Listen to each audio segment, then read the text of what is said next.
Salut tout le monde, dans la dernière vidéo on avait créé le layout de notre troisième activité qui correspond au détail d'un match.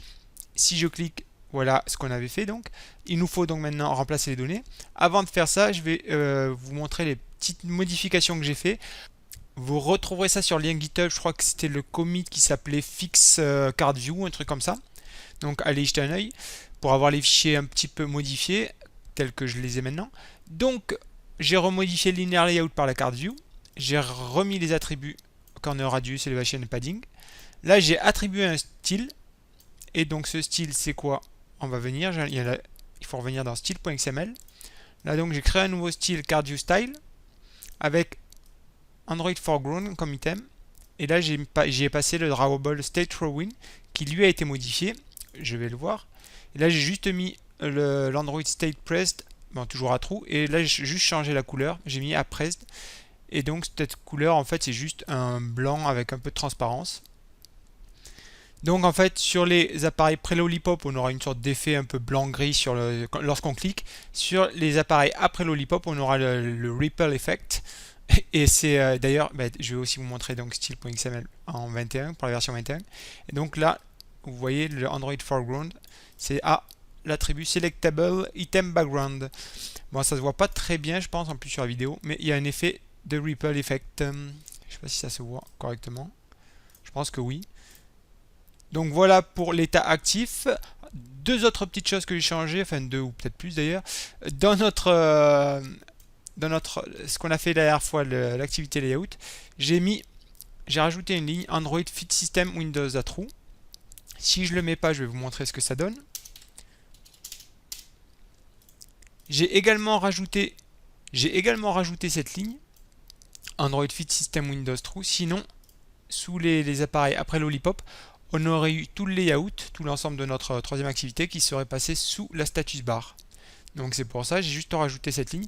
Et j'ai également rajouté sur les portraits, j'ai juste rajouté une petite marge à gauche. Vous allez voir, c'est à partir d'où? C'est là. Vous voyez, j'ai juste rajouté margin left 5 dp. Donc voilà pour les petites modifications que j'ai apportées. Maintenant, il ne nous reste plus, donc comme je vous disais, qu'à remplir notre layout avec les bonnes données. Donc je vais fermer tout ça, close all, et on va un peu réorganiser. Donc c'est parti pour le remplissage des données. On va venir dans notre detail match activity. Ça, on va pas en avoir besoin. Alors ce qu'on va faire, c'est que vu qu'il y a pas mal d'informations, je vais créer une fonction où je vais initialiser toutes mes vues en fait. Donc ce sera public void initialize et puis c'est tout. Donc on va récupérer un peu tout ça déjà. Relative layout, on va voir. Ce sera les infos du joueur, donc je vais l'appeler rl info joueur. Et par contre, il me semble que ouais, voilà, c'est celui-là et je n'y avais pas mis d'id, donc on va y mettre un id. Donc id. Donc 1 plus id et on va l'appeler rl info joueur. Je crois que c'est le seul truc qui a besoin d'un id que j'avais pas mis, que j'ai oublié. Donc ça c'est bon.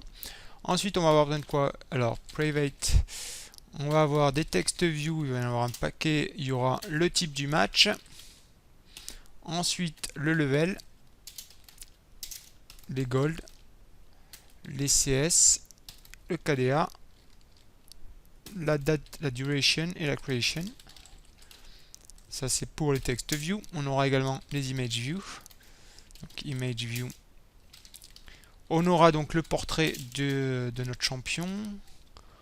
Ensuite il y aura les sorts d'invocateurs, donc sum1 et sum2. Également les items, donc item 1, item 2. Ensuite on aura notre table layout qui ce sera les statistiques. Je vais l'appeler statistiques. Quoi d'autre? On aura besoin de la queue aussi, donc private request queue. Notre API request. Pour l'instant, ça me semble bien, donc on va rester comme ça et on va donc initialiser toutes les vues. Je vais commencer, puis je passerai pour que ce soit pas trop chiant. Donc, on va avoir notre rl info joueur qui sera égal à relative layout de find view, bah, id r. id.rl info joueur. Là, comme je vous disais, j'accélère. Bon, voilà, j'ai fini de récupérer mes vues. Donc déjà, ce qu'on peut faire, c'est appeler la fonction, donc initialize. Ok, donc ça c'est bon. Donc maintenant, bah, il va nous falloir donc déjà ce qu'on va faire, ce qui serait pas mal, c'est de récupérer ce qu'on avait passé la dernière fois. Donc on a passé, si je reviens là-dedans, on a passé donc notre one match et il faut le récupérer. On l'avait appelé one match, donc on va faire ça. Donc pour faire ça, on va vérifier, enfin déjà on va récupérer l'intent i est égal à get intent. Hop, on importe tout ça. Il faut peut-être un i majuscule ici, ça marchera mieux. Ensuite, on va vérifier alt entrée if, donc c'est i.asExtra. Donc c'est one match. Dans ce cas, ben, notre match entity one match, ce sera égal à on va caster ça, match entity, donc c'est i.getSerializable extra, et là c'est one match. Donc ben, on va tout faire si la condition est bonne. Donc if one match c'est get winner déjà. Non, c'est is winner, pardon. If one match is winner, on va mettre la bonne couleur de fond. Donc ce sera rl info joueur set background color de get resources get color, et c'est r.color winrow background. Sinon, ce sera lose. En fait, là, on va refaire ce qu'on avait fait dans notre adaptateur, quasiment. Notre adapteur. Donc ça, c'est pour la couleur de fond. On va rajouter le portrait. Donc Picasso.width, le contexte, fait this. Ça sera load. L'adresse, alors l'adresse, je vais la récupérer directement dans l'adapteur. Donc l'adresse, c'est celle-là. On va copier ça. Et là, c'est notre onematch.getChampName. Ensuite, c'est un point to. Et on met ça dans portrait. Ok, ça c'est bon. Ensuite, on va faire pareil pour les sorts d'invocateurs. Alors, vous vous rappelez, on avait dans l'API request, on avait modifié, on avait mis une valeur par défaut si on ne trouvait pas de sort d'invocateur. Et idem pour les champions. Bon, pour le champion, là, j'ai pas fait de condition. Juste, il faudrait en faire une. C'est juste comme j'ai pas d'image pour remplacer, bah, j'en fais pas. Mais ce qu'il faudrait faire, c'est ce qu'on va faire là pour les summoners. C'est on vérifie que if match one match.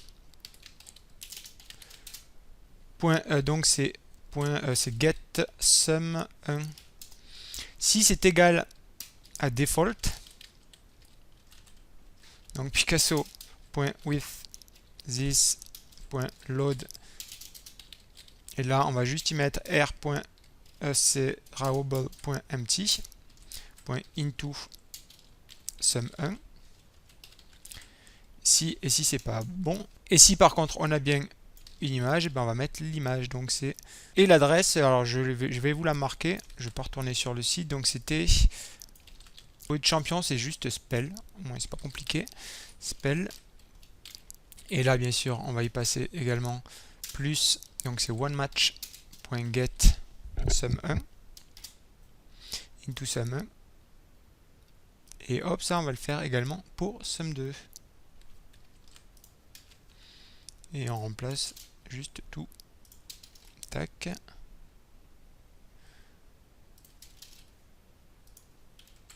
Ça, c'est pour les sorts d'invocateurs. Ensuite, on a également tous les items. On rajoute des items. Donc là, on a une fonction déjà dans notre helper, dans notre classe helper, c'était set image items. Donc du contexte. Ensuite, de l'item, donc c'est match, onematch.get item de 0, et ensuite on met ça dans la vue item 1, et il n'y a plus qu'à remplacer ça. 1, 2, 3, 4, 5, 6, 7. 1, 2, 3, 4, 5, 6.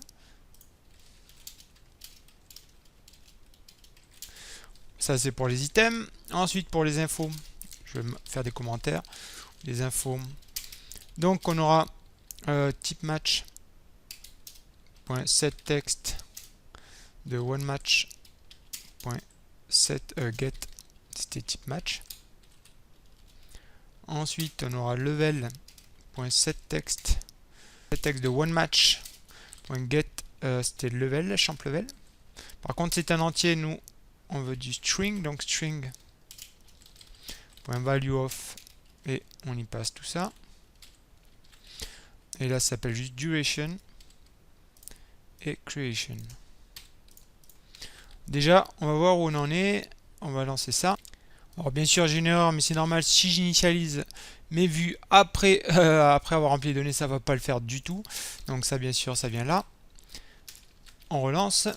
Bon, les infos s'affichent bien, par contre il y a deux petits trucs qu'il faut changer. Les summoners, j'avais oublié le slash là, donc bien mettre le slash.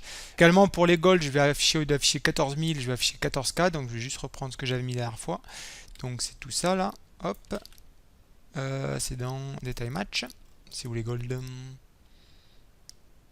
C'est ici. Voilà. Ça ce sera bon. Qu'est-ce qu'il y a d'autre que j'ai vu? Et également pour le level, là il y a juste 17 qui s'affiche, on va marquer comme level devant, ce sera plus clair.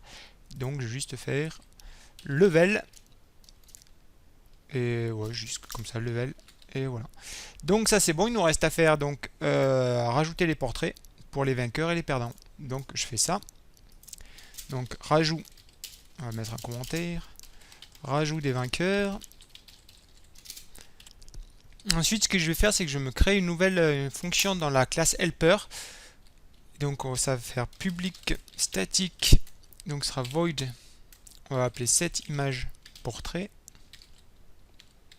Ça prendra en paramètre le contexte, le champ ID, parce que si vous vous rappelez, dans get team winner, on récupérait les idées des champions, et nous il nous faut le nom pour récupérer l'image. Donc on va le faire dans cette fonction, donc image view, ensuite l'image, et également la request, hop. Alors, ce qu'on va faire déjà, on va mettre string portrait annule. Ensuite, donc, portrait sera égal à request, donc c'était get champion name, et on y passe le champ ID. Et ensuite, on va faire un try catch déjà. Hop, non, c'est pas.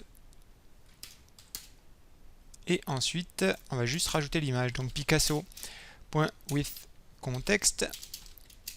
Et on a juste à .load. L'URL c'était, on l'a un peu partout, c'est laquelle? C'est celle-là. Tac. Plus, et là c'est donc notre portrait. Et on met ça dans l'image. Hop là, ça c'est bon. Donc ça c'est bon, on peut passer directement, revenir sur notre detail match activity. Et donc il nous suffit juste maintenant d'appeler cette fonction en faisant helper, donc .set image portrait. Le contexte c'est this. Ensuite on y passait, donc il faut récupérer l'id, donc c'est match one match.get team winner .get, on va prendre d'abord le premier. Et ensuite ce sera dans l'image c'est vainqueur 1, et on y passe la request.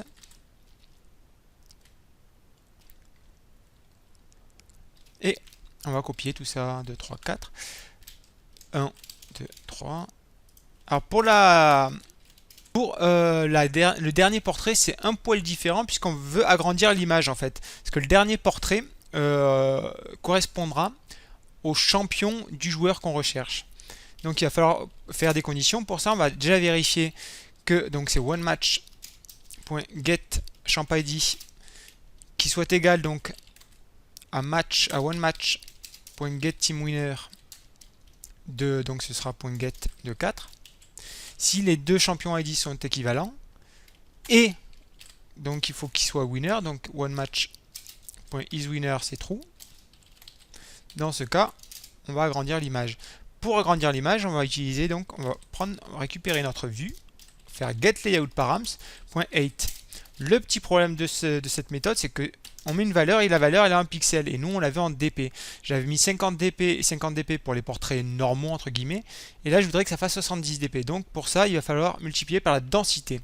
Pour récupérer la densité, il va nous falloir faire plot density et donc on va faire un get resources.getDisplayMetrics.density.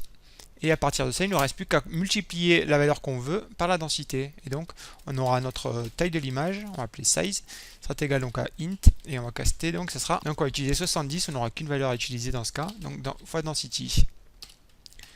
Et donc là, on n'a plus qu'à remplacer ça par size. On va faire pareil pour la width. Tac. Donc ça nous changera la taille. Et il n'y a plus qu'à faire ça pour mettre l'image maintenant. Et donc c'est get 4 et vainqueur 5. Et on va tester tout ça pour voir à quoi ça ressemble déjà. Et donc voilà à quoi ça ressemble. Là l'équipe est dans les... Il a bien gagné, donc vous voyez il y a bien le portrait qui est en plus grand. Et donc on fera pareil pour les perdants maintenant. Donc on va juste tout copier, hein. On va pas s'embêter. Donc tout ça, on va juste faire rajout des perdants.